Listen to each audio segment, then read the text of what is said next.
Hey there, it's Mark Berardi from Berardi and Associates. I'm going to give you the fastest review of the updates to the 8.0 contract that I possibly can.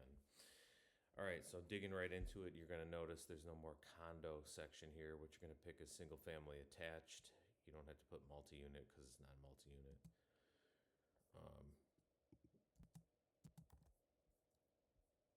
Purchase price same, closing cost credit.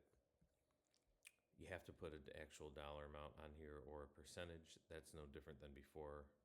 Earnest money's fine. Okay, down here, now they've incorporated the buyer brokerage addendum, so the buyer pays a certain portion. So some section has to be initialed here. This is important if you're going to put a percentage down, percentage of the purchase price. It doesn't say gross or net, so it's going to be based off of the line item up here, line 16.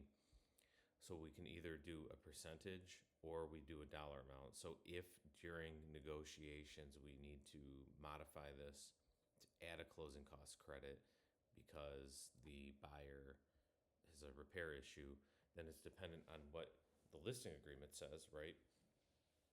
But I need to know, or your attorney needs to know, what that agreement is, because then in addition to modifying the closing cost credit line, we'd probably modify this line to indicate what the percentage or what the payment to the buyer broker and the seller broker is. So this one says seller agrees to pay buyer broker. So this only deals with what the seller is contractually obligated to pay to the buyer's brokerage. So your agreement as a listing agent with your seller dictates that relationship, and then whatever you negotiated with the buyer's agent to put together this contract dictates what happens here. You're also going to notice there's no minus 395 MLS fee, so that's not built into here anymore. So if we're going to do that, if we're going to include it, we need to include it in this language here or with an addendum or something. So either you type it in or you make it clear, because these are the terms. There will no longer be any way to say the listing agreement and the MLS said negative 395 to the buyer's agent. It doesn't matter if it's not on here. Buyer's agent isn't paying the negative 395. So you got to be very careful on that one. Closing date's the same. Fixtures, you're going to see some new things on here: electric vehicle charging, surveillance system, home theater, surround sound. I mean, things that we used to fight about whether they were fixtures or not. Video doorbell, smart thermostat, they're on here now. Always important, exclude things here if you can or want. Generators on there. There's a propane tanks. Cool, that's new. So we got some new things. That's great. Pool equipment. These are all things we used to fight about. Now we can pick them, so that's great. Financing contingency has changed a little bit. You're going to notice that there is now, if buyer is seeking FHA, USDA, FHA, whatever amendments shall be attached to this contract. Good luck with that. I mean, if we have them, great, put them on there. If we don't, we'll just sign them like we always do after the fact. We also have a section here: buyer financing shall be contingent upon buyer obtaining secondary financing. So IDA grant, stuff like that. So now you can make this contract contingent specifically on whatever lender program the lender has decided to put the buyer through. Again, two new things, kind of, or modifications before. If there's a written denial, we can terminate. I mean, that's it. Like, there's no choice. It's void. The contract's over. If there is not a written denial, but by the mortgage contingency date there isn't a written approval, either party can terminate. So we can send an extension, and the seller can say, "Nope, I'm out." Another cool thing: cash transaction. So cash transaction with no financing, we split the escrow closing fee. On here, where it's cash transaction, financing allowed, but there's no again, if it makes it very clear. This is great. If the buyer does close with a mortgage, then the escrow closing fee is not split, and if they end up closing with a cash, then it is split. So it used to be we'd have these arguments about what actually would happen. It's all covered here now, so that's great. This is all the same. Prorations are the same. This is kind of cleaned up a little bit about special assessments. They there used to be a separate section about if there was not a previous tax bill, we'd escrow 3% of the purchase price. That was in a separate section. It's all built into here now. Attorney review section hasn't changed. This is the most critical part for you guys. As is. So as is an inspection. So as is just means that the buyer, so this is important. Buyer waives any inspection unless paragraph 15B or C is initialed. So if you only initial 14 and you don't do anything with 15, there is no right to any inspection at all. The as is says that the seller is making no representations as to the condition of the property other than those made in the residential real estate disclosure. So they're not making the blanket, yes, everything is in good working condition. It's just, that's it. So this is critical because now you have to pick 15A. So if it is as is or not, right? And then we have to pick something in 15. 15A, they're waiving the right to the inspection, period. No inspection at all. So that's the same. Either you just do this and you do nothing with 15 or that and that, or you do as is with the right to inspect with requests. So 15B is what we now work with where we're not doing as is. So it's the regular system of have the inspection, make repairs, request only major components, so on and so forth.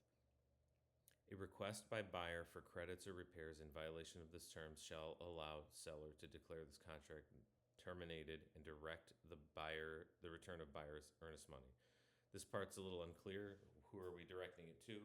But essentially, and already includes, seller, if radon mitigation is performed, seller shall pay for any retest. That's built in now. But this is important. You have to make sure your clients know minor repairs, routine maintenance, items. So the same carve-outs we had before, they're in here. And if they request those and they're not considered health and safety or major conditions, which again, there's no bright line rule on that, then the seller can terminate the contract. And again, the question is, who gets the earnest money, but ultimately probably will be the buyer. And ultimately it's just more or less an issue of, instead of engaging in a good faith negotiation, the buyer just loses the contract and the seller moves on, right? In any case, you never send over the inspection report. 5 days is the same, 10 days for lead-based paint. And again, we have the same thing, we can terminate the contract. 15C, you have the right to inspect with no requests. So this is what we consider our standard as-is clause that we use now, where the buyer has the right to inspect, but they're not supposed to ask for any repairs. They can still terminate the contract. Same idea, don't send the inspection report. A request by buyer for credits or repairs in violation of the terms of this subparagraph shall allow seller to declare the contract null and void and direct the return of the buyer's earnest money. Same problem. So we're going to run into this. So we've got to be very careful. Don't do a bait and switch where you pick 15C, you initial as is, and then we come in with a bunch of repairs. It's going to happen, but the buyers need to be aware of the risk of doing that because they're going to run into issues where they might just get kneecapped and lose their home completely. So you don't want to be the reason for that. VA/FHA no longer requires the seller, there is no rule that the buyer cannot pay this anymore. It's still part of the contract. So just remember, if it's initial, the seller's obligated to provide it within 15 days. So it gives us a chance to get out of attorney review. Well and septic hasn't changed except the automatic requirement for the seller to make repairs costs went from $3,000 to $5,000. So if the cost of repair is up to $5,000, sellers automatically contractually obligated to make those repairs. And if not, parties can try to come to an agreement or terminate. This hasn't changed. Nothing really changed here. One big change is, if you remember, there was this line 295, 296, 3 to 303, that whole thing where we'd pick is not, has not, and it all initial, it's all been baked into here. So everything is now stated in the negative, right? The seller is not aware of any improvements to the property that are eligible for home improvement tax, so on and so forth. So just keep that in mind. Dual agency is the same. Contingency is the same. There is now a reverse contingency, which we'll look at in a second. It's an add-on to this contract. Cancellation of prior has changed. It's actually pretty nice now. So cancellation of prior. In the event the seller has entered into a prior real estate contract that is contingent. So 32A, we're going to enter into a new contract, but I have to terminate the old one, and the old one is contingent on the sale of that buyer's house. We just put a date in here.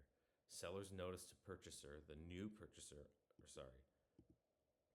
seller's notice to purchaser under the prior contract is not to be served until after AR has closed out on this one. So 32A is what we currently have.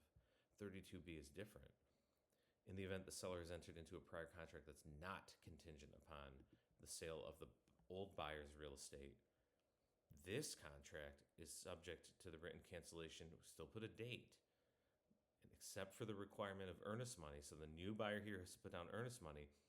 Our AR countdown and home inspection countdown does not begin until the seller here tells the new buyer that the old contract has been terminated. So that's a lot different than this one, where we have to close out attorney review. This one is AR doesn't even start, and the home inspection doesn't even start until we terminate the old contract. And then you have C, in the event the buyer has entered into a prior contract. So in the event the buyer has entered into a prior contract for the purchase of another piece of real estate, they have also the same contingency. So 32A is seller, where seller is selling a house to a buyer that has a contingency to sell their home. 32B is seller's contingency to get rid of the old contract where they're selling their house to a buyer that's not contingent on the sale of their house. And 32C is for the buyer to have the right to terminate their own buy that they're under contract on. So those are cool. They've made that really clear now. Home warranty, fine.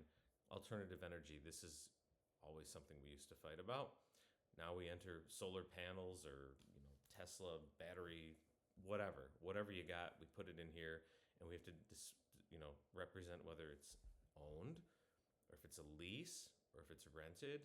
And we have 3 additional 3 days after the date of acceptance to provide all of this paperwork, and during which the buyer can terminate the contract if these representations are incorrect. So it's critical that we get this correct.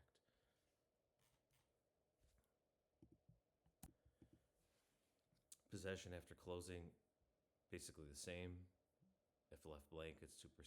Sum, fine. They automatically bake in a 3 times multiplier of this amount if the buyer hasn't moved, or if the seller hasn't moved out, which is cool. And no limitation on the seller's liability to the possession escrow. So that's cool. And it puts this in here already. Nothing herein shall be deemed to create a landlord-tenant relationship. That's all great. But it's good. 36 is kind of new. I mean, this was in the old contract, but you can initial this and you literally can put like buyer's wife, buyer's parents, whoever, the court. You can put anything you want here, and this is an additional contingency where we have to have a specified party, so you can put the specified party here, has to approve this contract prior to this being actually locked in. And then we obviously have the additional miscellaneous provisions, so we could put in here, write up our own addenda, identify it by title, have it initialed. Sometimes we just put like a line item in here. We've all done it, just some memorandum or some idea, some agreement that there isn't a checkbox for. We can still do that. These are all the same again: vacant land, lease, purchase. And then just a couple other things. Short sale addendum, that's the same. This is the regular reverse, or this is a new one, reverse contingency addendum. So this one's important. The contract is contingent upon seller entering into a contract. The seller entering into a contract on or before a certain date for the purchase or rental of replacement property, and in respect of which all AR and inspection contingencies have been satisfied or waived. So you got to pick a date for the seller to be reverse contingency for the seller to find a new home, and a date by which ARHI will have also been closed. And then at that point, our contract for the seller here, in this case, to sell to the buyer would then be in full force, and this contingency would be satisfied. Obviously, you have to terminate the contract if you can't. We have to watch those dates. Important to put that in there. It's going to come up. If the contract here is contingent on the seller finding a new home and getting through AR on that one, do we do the AR and HI on our contract first for the seller selling to the buyer before the seller can find a new one? So these are things we're going to have to discuss, because I could see a situation in which the seller is reverse contingent and the buyer of that seller's home might not want to spend the money to do a home inspection until the seller has completed his contingency to buy a new house. So it's something to discuss. It's something we're going to have to address in attorney review, but it's something you're going to want to bring up to your client. Mutual cancellation is the same. Multi-unit addendum is the same. Appraisal addendum, same thing. This is where we have the differential. So that's all kind of baked in. So short sale addendum, like I said, is about the same, and reverse contingency, though, I still see a little gray area there. That's about it. If you guys have any questions, please feel free to reach out to me. We're still a work in progress. I mean, it's in force now, but we're going to find little quirks and things that we're going to want to change, and we're addressing a lot of it in attorney review, but it's going to require us to all work together and be clear with each other. So thanks. Have a good day.